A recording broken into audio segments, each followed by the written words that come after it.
على رسول الله وعلى آله وصحبه ومن والاه. Assalamu alaikum wa rahmatullahi wa barakatuh. Welcome to another episode in our series on the gates of goodness, where we discuss a different topic every night in order to get ourselves closer to Allah subhanahu wa ta'ala in this blessed month and afterwards as well. I ask Allah subhanahu wa ta'ala to bless everyone who's tuning in today and everyone who watches later, and to make us of those whose sins are forgiven in this month. We have with us my dear brothers and guests, Sheikh Ilyas and Sheikh Idris and Sheikh Ahmed and Sheikh Abdullah. May Allah subhanahu wa ta'ala reward you guys and bless you for your time and your effort. Yes, you are, mashallah. You're my dear brother. So today, inshallah ta'ala, we want to do a quick recap before we get into the topic of modesty, haya. So yesterday we spoke about seeking knowledge. We mentioned many different things, some action items, some issues of sincerity. We gave some motivational stories. Can everyone give us a small recap, inshallah ta'ala, for the people who missed yesterday's episode? First and foremost, we just said, mentioned various ahadith yesterday. One of them being, whoever seeks a path of knowledge, Allah will make the path to Jannah easy for him. Absolutely. Jazakallah khairan. That's beautiful. What I would mention is that a key point that I remember the most is that knowledge gives you that the conviction and the certainty, and to stop from wavering. If anyone comes with something to you to make you not understand something, this will help you. Or doubt something. Or doubt. That's extremely important point, especially in our time. So knowledge gives you conviction in your faith. It gives you stronger faith. It brings you closer to Allah subhanahu wa ta'ala. It makes the path to Jannah easier for you. I know you weren't with us, so Abdullah, can you give us something? We concluded at the end, everybody can get knowledge these days, very easily. No excuses. You can get it, through everything you have, through your iPhones, social media things. You can get it easily these days, mashallah. It's a must for you. I mean, it became a must. It's something mandatory for you, not like an option now. Because, as you said, when you have knowledge, you will know how to worship Allah subhanahu wa ta'ala very well. إنما يخشى الله أو إنما يخشى الله من عباده والعلماء إنما يخشى الله من عباده والعلماء. If you know how to worship Allah subhanahu wa ta'ala, you will fear him more than any other people. That's true. Yes. SubhanAllah, Jazakallah khair. So basically, we have access to knowledge in our times like no other time in the past, and that's probably the only good way to use an iPhone anyway. So Allah subhanahu wa ta'ala gives us so many opportunities to get closer to him. So many ways to seek knowledge. Sometimes the scholars come to you. Sometimes you have to go seek the knowledge. Yes. But now we even have technology. We have internet. We have online institutions. There's so much resources. So many resources out there. But people have to be willing to take advantage. People have to be willing to put in the effort. And so knowledge is really what distinguishes people throughout life. Whether it's religious knowledge or worldly knowledge, knowledge really is what distinguishes people. And so sometimes we have friends who are way ahead of us. And they're way more knowledgeable than us. And when they talk, we're just listening and taking in everything they're saying. And sometimes we might even have friends that don't know much. They don't like to read much. They don't like to listen to anything. They don't like to kind of go out there and learn. So learning is really what helps you grow in life. There's no other way to have it. You're not going to download, this information into your mind and just become knowledgeable. You have to put in the effort. And this is a long-term thing. It's consistent. People grow over time. This is why people change over the years through school. They're learning through experiences and through knowledge. And so we really have to seek knowledge, even if it's a little, but on a consistent basis. So we ask Allah subhanahu wa ta'ala to make us of those who always pray and seek knowledge. And we ask Allah subhanahu wa ta'ala to increase us in knowledge, as the Prophet ﷺ was commanded to do so. وَقُلْ رَبِّ زِدْنِي عِلْمًا. And say, my Lord, increase me in knowledge. Today, inshallah ta'ala, we want to talk about the topic of haya. And haya is translated as modesty. And modesty, sometimes when we talk about it in lectures, it's either a very specific area of modesty, or it's, sometimes there are double standards. So today, just to make it very clear, we're going to discuss, inshallah ta'ala, modesty from all aspects. So modesty in our dress, in our manners, in our conduct with other people, modesty even with Allah subhanahu wa ta'ala, so with the people and with the Creator. We're going to talk about modesty for men and for women, because modesty is for both. And we're going to talk about some of the examples of the prophets of the past and Prophet Muhammad sallallahu alaihi wasallam in regards to modesty. So first, we can start with a simple part of the hadith reported by Bukhari, in which the Prophet ﷺ said, modesty is a part of faith, or haya is a part of faith, right? It's one of the branches of faith. We also know that modesty, it's not just, the way you dress. So sometimes, for example, somebody's advising, a sister, and they're saying, you need to be more modest. And so the only modesty that they're referring to here is the way she's dressing. This is only one aspect of modesty, and they're all important. So modesty includes our dress, the way we dress. Modesty extremely includes the way we act, our conduct with people, our tone with people when we speak. So you could be modest, you could be immodest. Our way of dealing with people, our way of dealing with Allah subhanahu wa ta'ala, so public, private, and our speech. This all falls under modesty. It all falls under haya. Now, modesty, when it's done right, it leads to good manners. A person who is modest does not have bad manners. Somebody with real haya cannot have bad manners. That doesn't make any sense. So modesty, part of it is good manners. And we spoke in depth and at length with the issue of good manners and how this is the heaviest thing on the scale of deeds. We spoke about how this is one of the things that causes most people to enter Jannah, how the people with good manners are the most beloved to Allah subhanahu wa ta'ala. So what we want to talk about now is the issue of modesty. The Prophet sallallahu alaihi wasallam said, indeed from the teachings of the previous or the first prophets, which has reached you, is that if you do not have shyness, then do as you please. Right? If you don't have shyness, then do whatever you want. Now what can we say about this phrase right here? فَافْعَلْ مَا شِئْتَ, basically, do whatever you want. It doesn't mean you're allowed to do whatever you want. Thank you. It doesn't mean, because when you read it, first of all, you might think, well, what do you mean do as you wish? But actually means that if you're not shy of the fact that Allah's watching you and Allah knows what you're doing, then go ahead and do as you wish, because you're not you're heedless and you don't really care about the result. So go ahead and do as you wish. But obviously you're going to be held accountable for the thing that you're doing anyway. Another way we can put it is basically, if you don't have modesty, then you would do as you wish. You're going to do whatever you want because you don't have modesty. You don't have this kind of self-discipline. Right? What else can we say about this hadith? I believe whenever there's like a modesty in a thing or in a person, this person will be the best or this thing will be the best. Like ما وجد الحياء إلا في شيء إلا زانه وما نزع من شيء إلا شانه. Like I mean that whenever there's a modesty in a thing or a person, this person will be considerably the best because he has like definitely good manners. Whenever there is no modesty in this person, there is no good manners, there is no any way of dealing or any way of treatment. So that's what I believe. That's a very good point, subhanAllah. Now, one thing I want to add to this is basically when the Prophet ﷺ is saying, فَافْعَلْ مَا شِئْتَ, so then do whatever you want. Yes. What does this really mean, that the person who has modesty will do whatever they want? What does that mean, whatever you want? Like, what are the limitations? What does this really refer to? Like, referred to. So, okay, so let's maybe look at it from a different aspect. What distinguishes us from the rest of the creation? Like the animals and all the animals. Being able to basically. control ourselves. So being able to control ourselves. And feeling, when you do something, the feeling it gives you. Animals don't have that feeling. They do whatever they want and they don't think about what I just did or it doesn't affect them. They don't have a feeling about what they just did. They just do it. Just react. It's just their instincts. Their instincts and our instincts, whenever we do something, you'll feel shy about it. You'll think, oh, this is embarrassing or something. Or are we superior to animals? Yes. What's the proof of this? Al-aql. Al-aql, but is there an ayah or a hadith indicating this? Yes. I don't know by heart though. وَفَضَّلْنَاكُمْ. العالمين. So there's multiple ayat in which Allah subhanahu wa ta'ala is indicating that Allah subhanahu wa ta'ala preferred us over much of His creation. Right? Tafdila, like with a great preference. It doesn't say all, this says most, and this is why some scholars, they're talking about aliens, they're talking about other things, which is fine. But what we want to point out here is that human beings, the Creator gave us intellect. He gave us a status in this world that the animals don't have. This is without doubt. When people see animals, they're like, oh, it's just an animal. And I mean, there's one thing that you said though that I do want to clarify. Animals do have feelings, as in like emotions and things like this, like sadness, happipness, things like this, and anger. But what we're referring to is that they don't have like a sense of shame or dignity, or they're animals. They don't have this, aql, this intellect. So what we're supposed to really focus on here is what distinguishes us from the animals. It's really the way we conduct ourselves. Yeah. Because if you see someone acting like an animal, somebody, they use this phrase in America, so you're acting like an animal, right? They use this in the United States a lot, that you're acting like an animal. Now, nobody would like to be told you're acting like an animal. But what they're doing, their way they're conducting themselves without shame or without dignity, without intellect, they're lowering their status. But this is a thing you're not supposed to do because you're at this level. You already have a minimum. Why are you going down to the status of the animals who they're not held accountable for it? Nobody can say that animals are going to be held accountable for being, shameful or not have dignity or anything like this. Nobody points at an animal and says, oh my God, that monkey, is not wearing clothes, or this animal's not acting, properly, or something like this. No, these are animals. So there's a distinction between us and animals. So some of the scholars say that distinction is modesty. It's haya.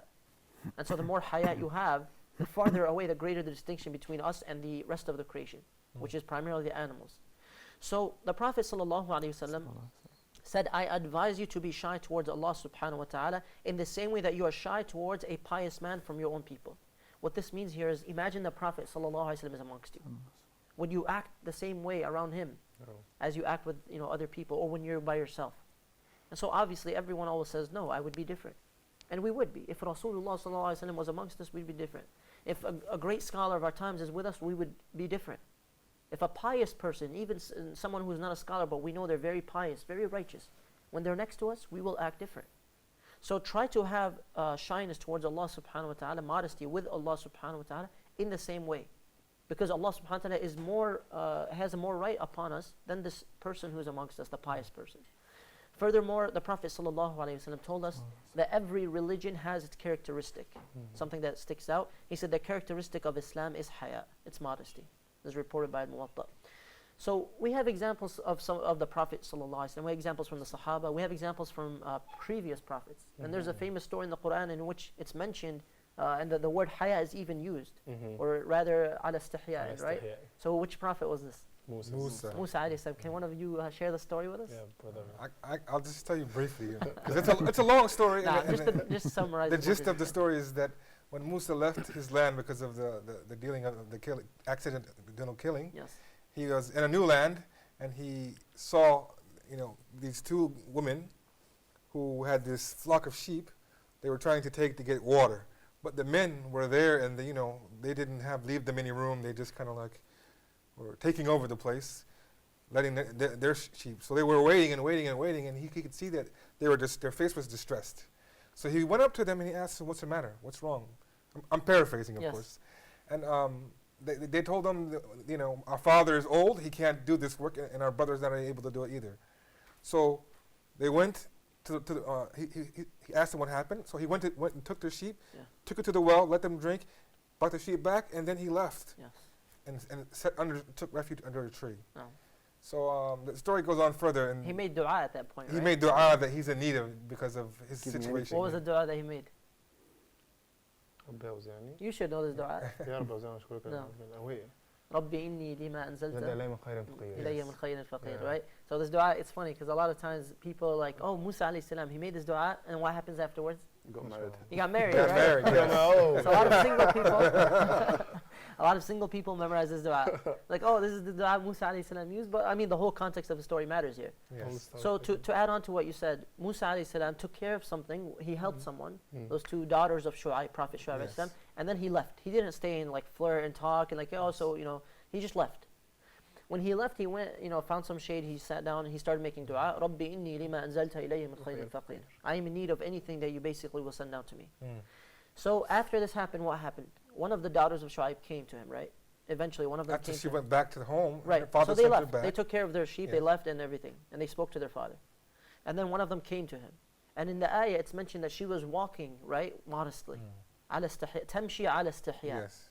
And some people even read it تمشي على استحياء, and they'll stop and then they'll say على استحياء قالت. Like even with modesty, she said. Like my father would like to reward you for what you have done basically by helping us with the sheep. So she walked with modesty. And it was even mentioned, I'm not sure if this is authentic or not, I've heard the story before of they were trying to guide him to their house where Prophet Shu'aib was, and he was walking ahead of them. And in one story is even mentioned, they were basically indicating which way to turn by not really raising their voices. Sometimes they would like throw something like a pebble or a rock or something to indicate like it's that way. So they were trying to be very modest with Prophet Musa alayhi salam. So he goes to the house of Prophet Shu'aib alayhi salam, they talk, and ultimately this story is very interesting because he went with the sincere intention to help two people, and Allah subhanahu wa ta'ala gave him three things after this. What are the three things that he got out of this? Marriage. He got married, so he had a spouse. Work. He got a job working Yeah, for Prophet job. Shu'aib alayhi salam, and he got a home, right? MashaAllah. So he had all of this because of this dua and because of helping out in this situation. And so Prophet Musa alayhi salam, we have this example in which he was very humble, very modest, and he did things in the correct way. And so Allah rewarded him beyond what he could expect. So this is something we have to really try to emphasize, especially maybe for the single brothers and sisters out there, that when you do things the correct way, Allah subhanahu wa ta'ala will magnify the reward. And He'll make it worth it for you. And Allah will give you more than what you expect. Right? So with the issue of modesty, this is something that I want to get to. A lot of people can relate to this. Most of our viewers, depending on where they are around the world, some of them may not really relate to everything we'll say today, but we want to kind of set some guidelines for modesty in regards to, you know, the opposite gender, right? So there's a lot that we can say about this. The first thing is we also always want to remember that if you're ever in a situation where you're at work or you're in an organization or you have to work with someone of the opposite gender who's not related to you, then the most important thing is to be sincere in your intentions, right? The intention kind of defines your modesty. Your haya comes from how you intend to act. Because if you intend to act immoral, it will show in your actions and it comes from within. So when you have this essential part of modesty, you're going to kind of treat people in a certain way. You're not going to be immoral. And you're going to be dealing with people in a professional way. You're going to be dealing with people with a certain type of body language, certain type of tone, certain type of facial expressions, the way you look at one another. All of this falls under the issue of haya, and it comes from within. Because if you go and you intend to, like, you know, somebody intends to flirt or to have, you know, some kind of relationship or whatever it may be, it'll show in the way that they're dealing with each other. So an example of this is that certain people who work, you know, for example, some people in the United States, we have something called like in the college campuses, we have like the Muslim student associations. They basically run every kind of Islamic organization or institute in universities. So this is for college students. And usually there's guys and there's girls that both work. And sometimes they have to set very clear boundaries so, you know, things are avoided, problems are avoided. So the way that you would deal with this person should be the same way that you would deal with any other stranger, like your professor, like somebody in a store, like somebody in a marketplace, somebody, one of your parents' friends, your own parents. The way you deal with other people should be the same way you're dealing with this person that you're working with. You shouldn't treat them differently or become more intimate or personal just because you're working on a similar level, because this kind of could lead to more problems. So this is the issue of intentions, number one. The second thing is to make sure that everything that's happening is purposeful. There's a reason for it, and it's professional. So there has to be necessary talk. Because if they're just talking about useless things or they're getting into personal matters, then this does not help. It really kind of leads to other situations. So an example of this, let's make this like a quick question, like a quick trivia. Would this be permissible or not? A guy telling a girl that they're working with, oh yeah, last night I was working out and I was benching 400 pounds. That's awesome. Oh, alhamdulillah, right? That's awesome. So would this be something necessary? No. Absolutely not. No, it's Absolutely not. It's showing off, right? Another example is somebody, of course this is like an obvious no-no, somebody telling a sister, oh mashallah, your hijab is so beautiful, it matches your eyes. Is this allowed? No, of course not. Absolutely not. But these things happen. And this is how conversations start, and this is how relationships start. So it starts with these kind of personal things, the intimate things. So you want to kind of leave all of this, and of course this includes flirting. This is not even allowed even as a joke with a stranger, because this could lead to something haram. And the sad thing is, you know, some people maybe who are watching, they'll say, oh, this is only for single people. No, this is for everyone, right? People fall into problems of all kinds around the world. So one example I like to give is of a friend of mine. And of course, he doesn't even know that I know about this, and this is very sad that happened. He was leaving an Islamic conference or a class, and when he left, there were some sisters outside, like 5 or 6, inside a vehicle, and the tire was basically blown, like it was flat. And they needed somebody to change the tire. He was walking by, and mashallah, he's lowering his gaze, and in school he's not doing this, you know, with other people, but at that time he was, because it was an Islamic conference. He walks outside, they say, brother, can you please help us? He looks up, he's like, oh, astaghfirullah, astaghfirullah. Then he walks away and he leaves them. Wow. They needed help, and then he just left. And so the reason I mention this is because if there's a purpose, then yes, you have to fulfill the purpose. To help someone out, this is a purpose. And so this is an example in which it's not going to lead to more haram with you helping 5 or 6 sisters in Islam, you know, with their car. This is an example in which actually you should not be shy, you should go and help them out. And still you can have your modesty with that. There's a good story from one of our brothers in London who used to attend our local masjid. He was in like I think it was Tesco. Tesco's like a Walmart or Carrefour, and so he was putting his stuff on the checkout. And you know, sometimes they have like women on the checkout. They're pretty, you know, pretty. So as he's putting stuff on the checkout, he's not looking at her directly in the face, and she's trying to talk to him, but he's just giving like a few, you know, answers, not really divulging into any great conversations. So at the end, she says, "Why aren't you looking at me?" And he says, "You know, in my religion, like we lower our gaze and we talk with modesty, etc." So he says, "Oh, that's really interesting." Then she goes away, does some reading about it, and actually accepts Islam. And then marries that person. Wow. And then married the person at the checkouts. SubhanAllah, that's very beautiful. Yeah. There's a lot of similar instances like this, and so this is a very extremely important thing where when you have haya, it's beautiful to people. It's actually It's attractive. attractive, yeah. And it's sad because our society is not headed in that direction, it's Yeah. heading the opposite direction. Yeah, big time. So this second point here is basically have a purpose and make it professional. And so we have a lot of points you can add it to this one, inshallah. So the third point, and we're going to do a Ramadan report for this one, or a reminder for this, is to cover the awrah. And this is where people focus on haya. This is where most people, when they talk about modesty, they're talking about just the clothes. The clothes is a big part of it, without doubt. Like the way you dress, it's a part of it. So, this is for both men and women. There shouldn't be double standards here. This is for both men and women. So what we want to do is, inshallah ta'ala, we're going to go to a reminder. And this is quite a long reminder, but it's very important.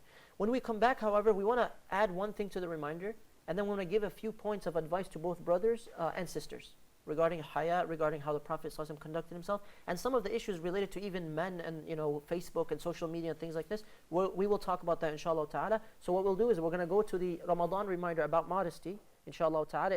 It's mostly about the hijab for the sisters and the issue of liberating oneself and not being objectified through society standards. So we're going to go to the report, inshallah. When we come back, we will continue with our discussion. Stick around, we'll be right back. Assalamu alaikum wa rahmatullahi wa barakatuh. We have two very special guests. We have Susie, and Susie, as you can see, she's made in China, and Susie is wearing what you would call a modern style hijab these days that a lot of people are wearing throughout the Muslim world and many Muslim lands, that women are wearing this type of hijab, and we will discuss this in a moment. And our other guest, very special guest, is Fatima. And Fatima is wearing a little bit more conservative clothing. She is wearing what we would call the Yemeni khimar. So welcome to our guests. And first of all, when we're talking about clothing for women, when we're talking about dress wear for women, we're talking about hijab. And one of the misconceptions is that hijab, many people think that hijab is just the cloth that is placed on the head covering the hair, but that is not correct. Hijab in its sense means to satir. It means to have a barrier between. A curtain can be a hijab, anything can be a hijab, a wall can be a hijab. And when we're talking about hijab for the believing woman, we're talking about her entire dress. Not only that is which upon her head, but that which covers her and protects her from the onlookers outside that are not from her mahrams. So first of all, where do we get this hijab from? There's a lot of confusion today. Lots of people say many different things. You'll find that some people will say that there's nowhere about hijab in the Quran or the Sunnah. Other people will say niqab is compulsory, and etc. So there's a lot of confusion, but there doesn't need to be. There doesn't need to be any confusion. If we return to the book of Allah subhanahu wa ta'ala and the sunnah of the Prophet sallallahu alaihi wasallam, things are very clear. They become very clear to us. Allah subhanahu wa ta'ala has mentioned in the Quran in at least two places, in Surah An-Nur and also in Surah Al-Ahzab, verse 59 in Surah Al-Ahzab, that a clear revelation from Allah subhanahu wa ta'ala describing or giving the order for the believing woman to wear the hijab. يا أيها النبي قل لأزواجك وبناتك ونساء المؤمنين يدنين عليهن من جلابيبهن ذلك أدنى أن يعرفن فلا يؤذين وكان الله غفورا رحيما. So Allah subhanahu wa ta'ala has told us in this verse of the Quran for the Prophet ﷺ to tell his wives, his daughters and the believing women to cast their garments over their bodies when going outdoors. A very clear ayah calling the believing women to wear the hijab. And the reason for this verse, the reason it was revealed, is because in the time of the Prophet ﷺ, you can imagine in Medina that when you needed to go to the toilet, there was no toilets. They used to have to go out into the desert. And what happened in those days was that the evildoers, rapists, people who would rape women, they would wait and they would be sneaking up and waiting for a beautiful woman to come out of her house and to go to the toilet at night or even in the daytime, to go out into the desert there to go to the toilet. And when that happened, these people would wait for a woman and pounce upon her. If she looked beautiful, they would pounce upon her and rape her. And of course, that is not what Allah subhanahu wa ta'ala wants for the believing women. So when Allah subhanahu wa ta'ala revealed this verse, the believing women began to wear the hijab. And they were immediately protected. They were protected, and this is one of the miracles from Allah subhanahu wa ta'ala, that the hijab is a protection against rape. It is a protection for the woman. And whenever one of these evildoers saw this, or saw a woman wearing this, it was as if they were invisible. They would not take any notice. And they would wait for another girl who came out who was already half naked, so they could have their way with her. So this is the reason for Allah subhanahu wa ta'ala revealing this verse in the Quran, this ayah. But when we're talking about hijab, brothers and sisters, and I say brothers as well because one day you may be a father and you may have a daughter or you may have a sister. So it is also your responsibility. Hijab is an act of worship. Hijab is an act of worshipping Allah subhanahu wa ta'ala. Every time, sister, that you cover yourself in the correct way and you leave that house, that every time you are worshipping Allah subhanahu wa ta'ala, gaining reward from Allah subhanahu wa ta'ala, getting closer to Allah subhanahu wa ta'ala, closer to Allah through your hijab. And every act of worship has conditions.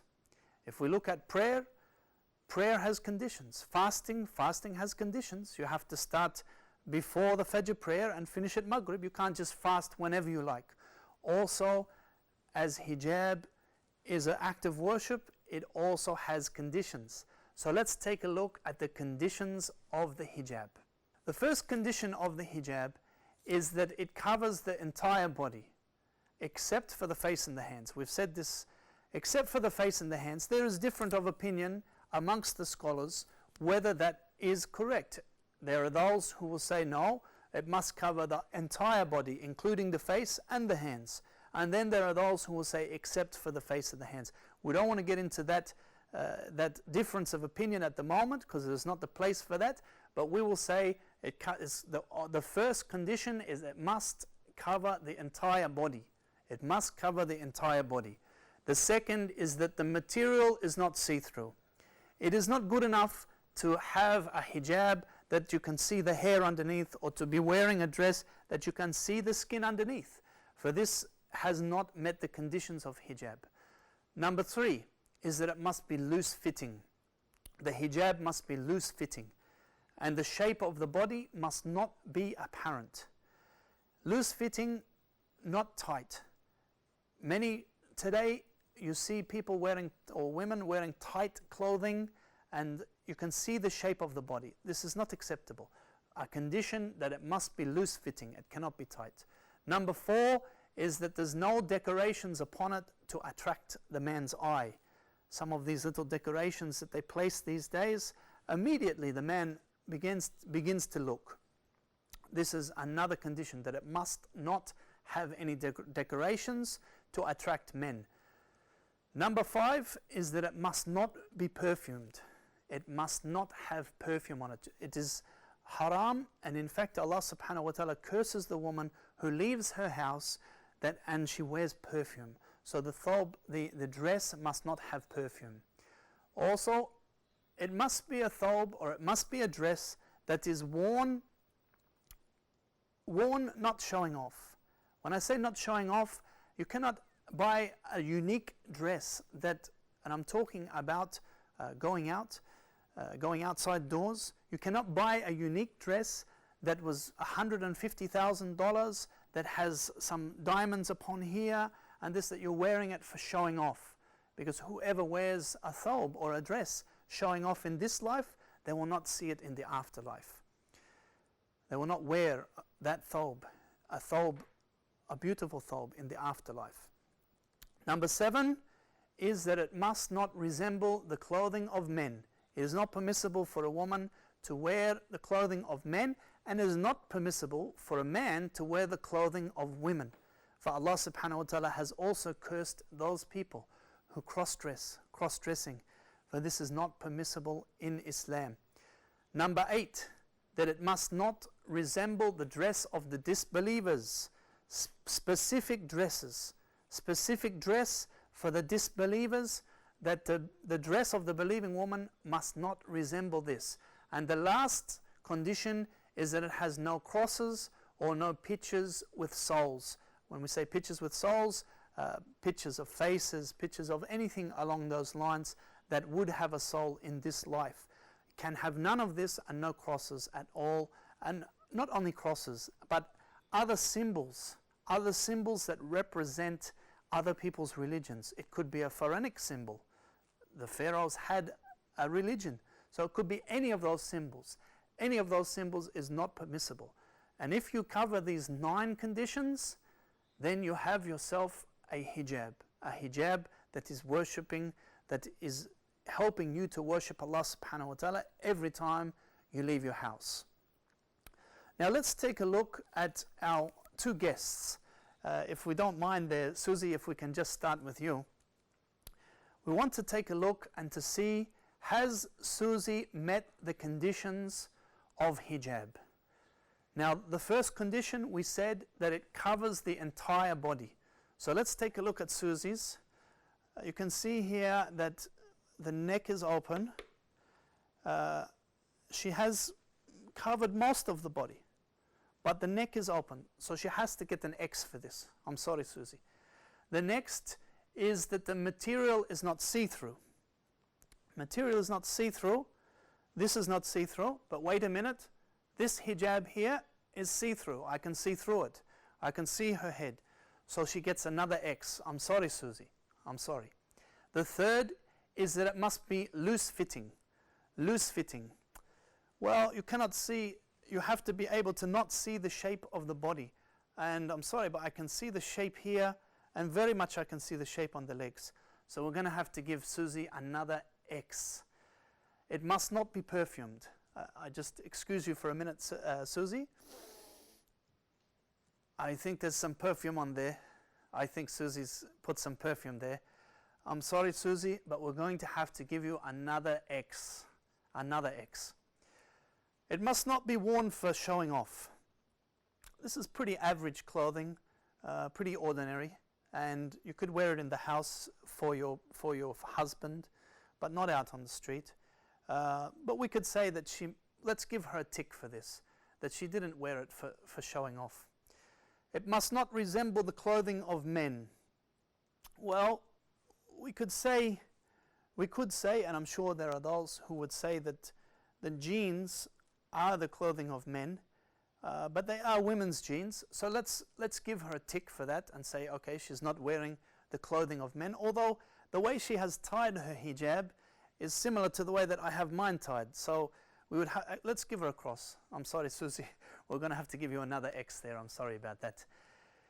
Number 8 is that it must not resemble the dress of the disbelievers.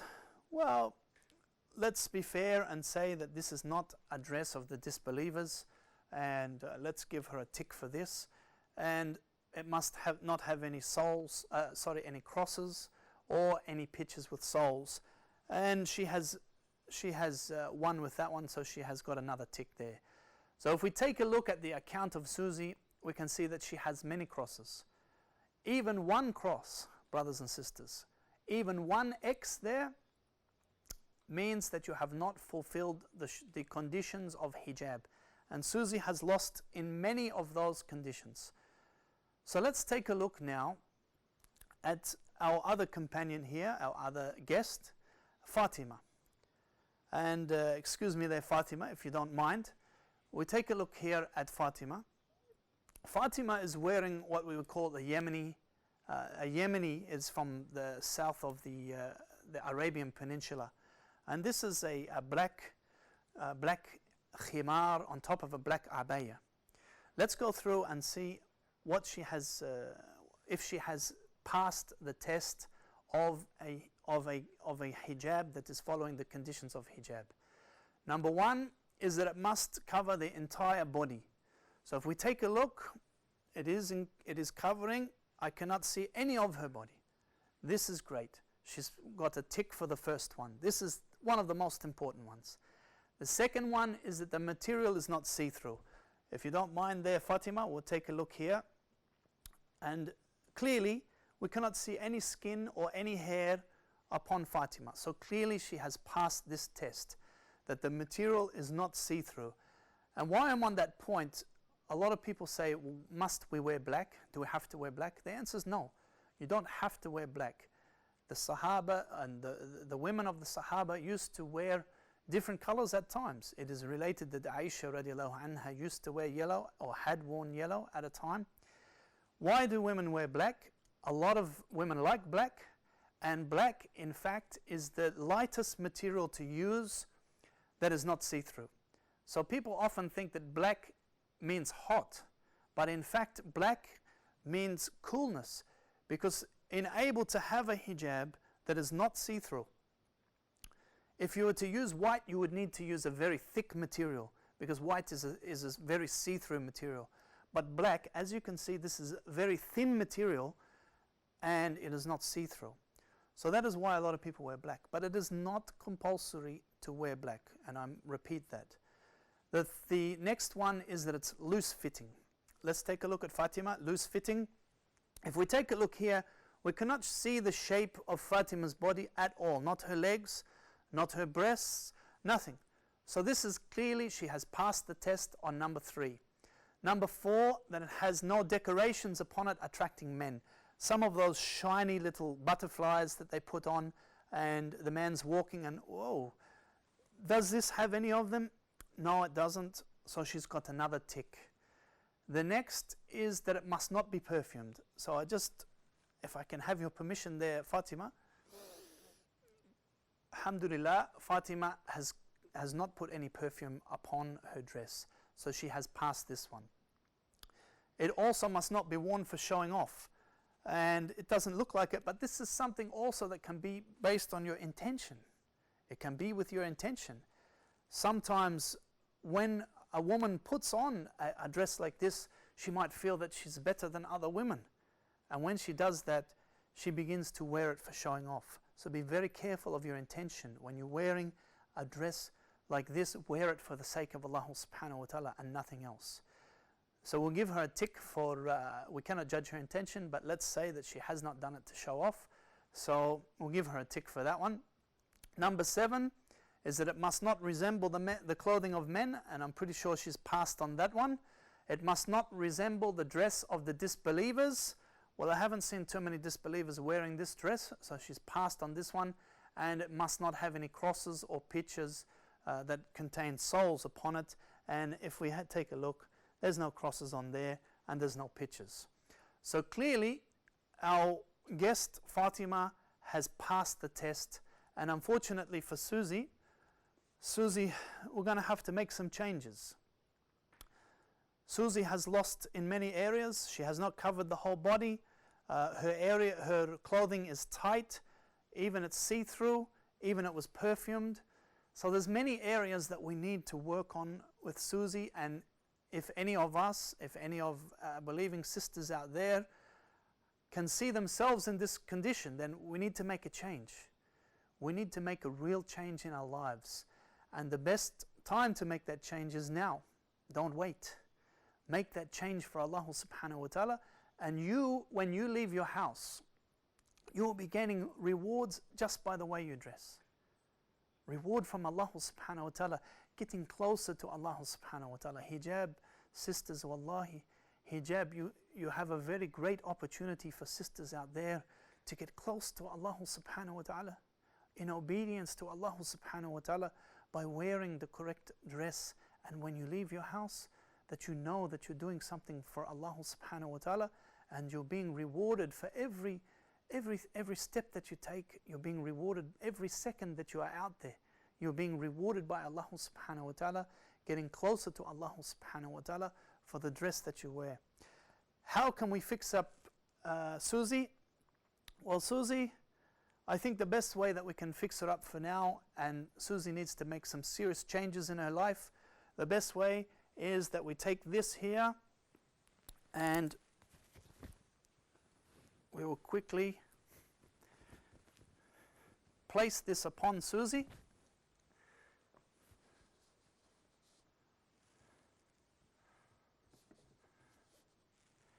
There you go, Susie. And this is a khimar. This is called a khimar in Arabic. And now Susie she's passing many of the tests. We still have to get a skirt or a lower dress or an underdress that is not tight for Susie, but this is a lot better. And just to give you an example, just how dangerous it is, sisters out there, to wear this tight clothing, that there is a hadith from the Prophet ﷺ that your prayer will not be accepted unless you are wearing a khimar. And this is a khimar.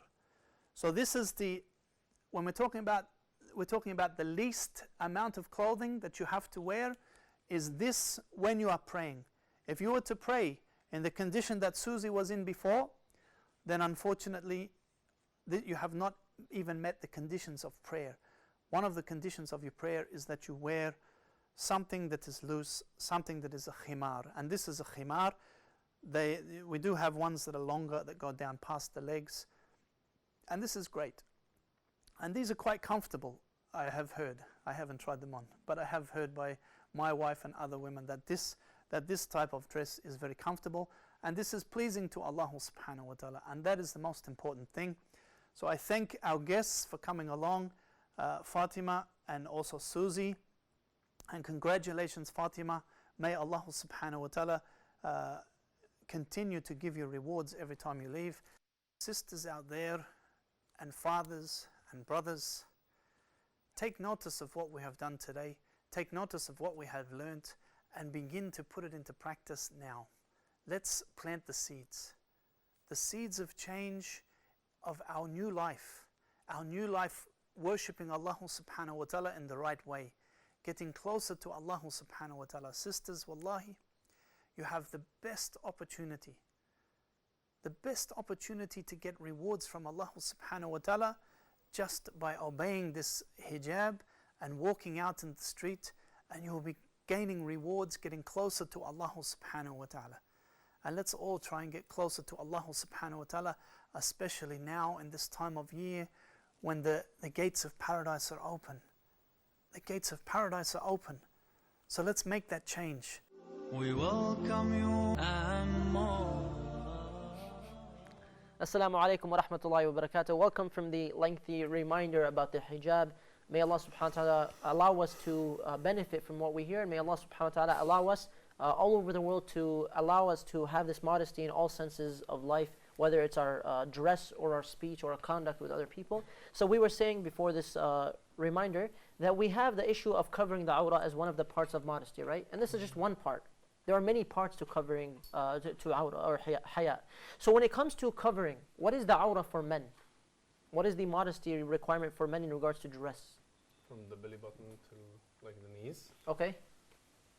And loose. So it still has to be loose fitting, right? So this is a question that comes up often. Sometimes people feel like women are always told about the hijab, which is still a very important thing, and it's something that Allah commanded. But then there's never a discussion of men not, being able to wear, like, let's say, like a very, very tight shirt, or like, like a tank top. They're walking outside and they just work down, their biceps are sticking out, and they're like, yeah, I benched 400 pounds. It's nothing.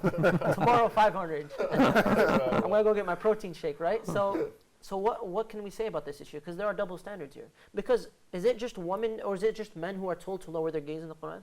No, it's men and women. No, it's both men and women in both these two verses of Surah An-Nur, right? Yeah. So both men and women have to have haya. And so it's not fair to say only the sisters, you have to wear this, you have to do that, you have to do this, but then, don't mention anything for the brothers. We have to balance it, we have to be fair. Because the Prophet ﷺ was fair with both genders, and Allah subhanahu wa ta'ala was fair with both genders, and those who do good, Allah subhanahu wa ta'ala will reward them, as He mentioned of both men and women, right? And Allah subhanahu wa ta'ala does not allow the reward to go away. Now with the issue of hijab, the society right now is trying to figure itself out.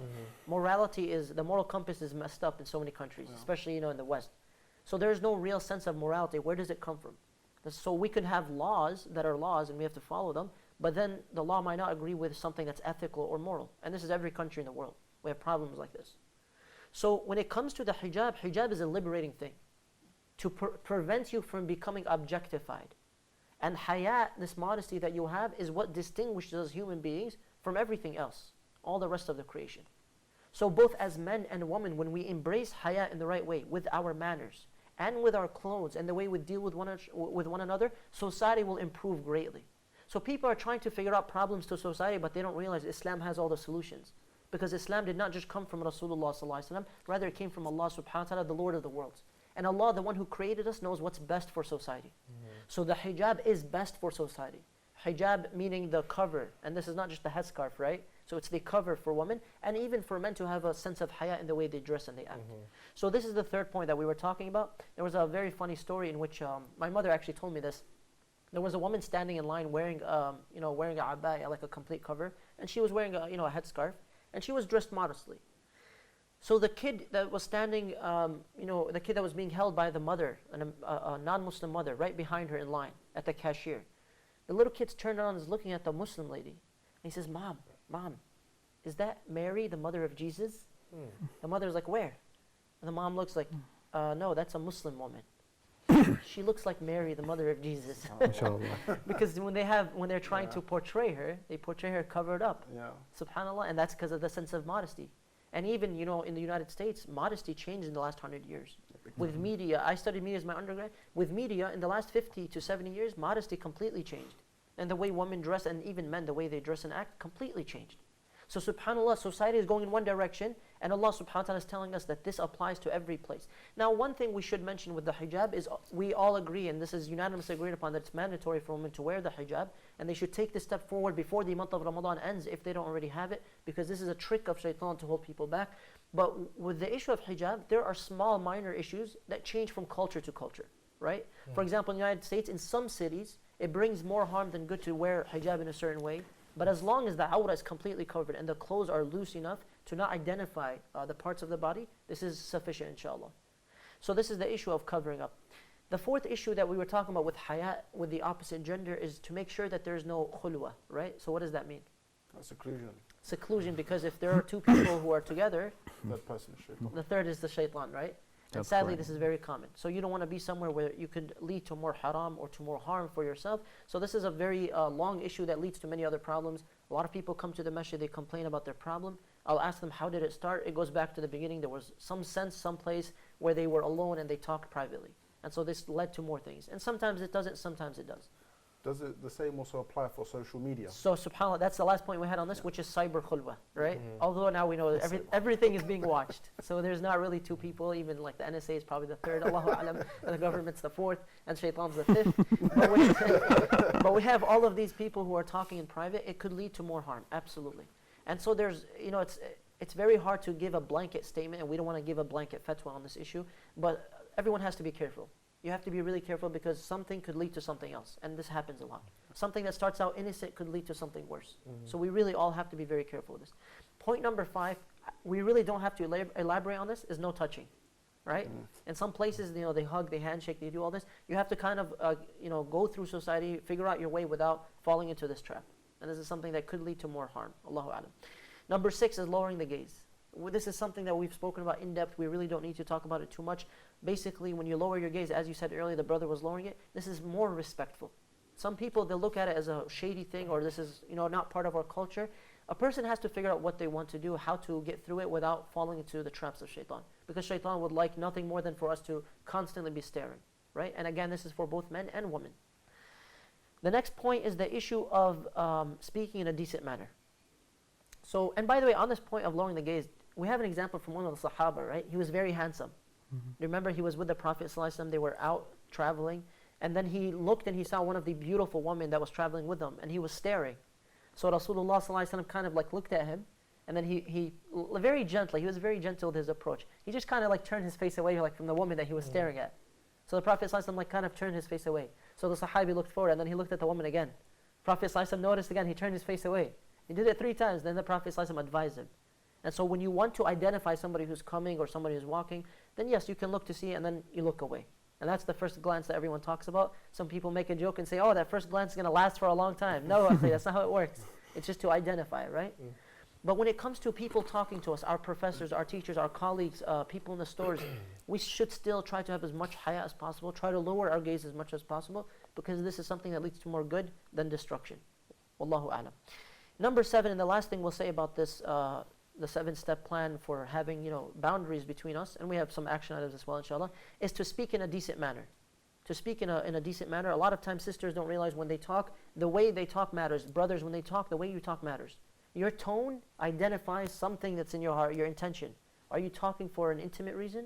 To flirt? Are you talking to seduce someone? Or are you talking, trying to be professional? Wallahi, it will be reflected in your tone. In a shy way, or in a straightforward way, in a harsh way. So try to be careful with your tone with the opposite gender. This is something that we have to be careful with, because there's a sister that was trying too hard to please, non-Muslims in her workplace. She was trying to be extra nice and shy and kind. So they actually went and complained that she was kind of being too seductive. And she was trying to actually, just kind of blend in. So the human resources department told her, you just talk normal. She says, what do you mean normal? They're like, just don't giggle and flirt and laugh like you want to blend in, just talk normal. She said, that's what my faith tells me to do. The lady's like, that's what you should be doing. I shouldn't have to tell you that. The girl was like, I was just trying to blend in, subhanAllah. So it was a small mistake, but she learned from it. Now, we are out of time, so what we want to say as a summary for this, because wallahi, there's so much to say about modesty, for both men and women. It's not allowed for men and women to have immodesty in public or even online with pictures and things like this. We still have to have modesty. Posting things up that are public for the world to see, you got to be careful with these things. Because there's somebody who's around the world who could be staring at your pictures, looking at them, and you wouldn't do this to someone in person, so why are you doing it online? And why are you allowing someone to do this online? So we kind of have to be careful with how we portray ourselves, how we deal with one another. We have to remember that when you're sincere with your intentions, Allah will bless what you're doing. When you're careful with the way you speak to one another, it'll prevent you from more harm. When you always allow things to be in public and not in khulwa, this protects you from falling into a major sin. Of course, we mentioned there's no touching. We mentioned that your talk and your speech should have purpose. It should be professional. If somebody needs help, you go help them. This is a professional, purposeful reason. We mentioned to lower our gaze as much as possible, because looking at someone of the opposite gender with this desire is like an arrow, a poisonous arrow of shaitan, as the Prophet ﷺ said. And it doesn't make you feel better. Rather, this leads to more addiction. And the 7th thing is to speak in a decent manner, as much as possible. To kind of speak professionally with modesty, and to have this haya. Even Khadija radiallahu anha, when she wanted to marry the Prophet ﷺ, she even sent someone to ask him, right? And she was very modest, and she was known to be a modest person, radiallahu anha. We know that for men, we have to have this, we can't have this double standard. So, it's not fair to say women should have to cover their awrah and men should just kind of do whatever they want. No, Islam is very fair. Culture is unfair sometimes, but Islam is very just. And so we have all of these things and many more that we didn't have time to today. But what we ask Allah subhanahu wa ta'ala to give us is the ability to observe modesty in the most correct and complete form, regardless of where we are and regardless of what society says is acceptable or isn't. We ask Allah subhanahu wa ta'ala to reward us for our time, to forgive us for our shortcomings, to make us of those who observe haya in every area of life, in our conduct with one another, in public and in private, with the same gender, with the opposite gender. And we ask Allah subhanahu wa ta'ala to bless our viewers, and we ask you to please make dua for the people that you see, those that you don't see, and for our brothers and sisters around the world. We will see you tomorrow inshallah ta'ala for the final live session in the gates of goodness. Jazakumullahu khaira. Wassalamu alaikum wa rahmatullahi.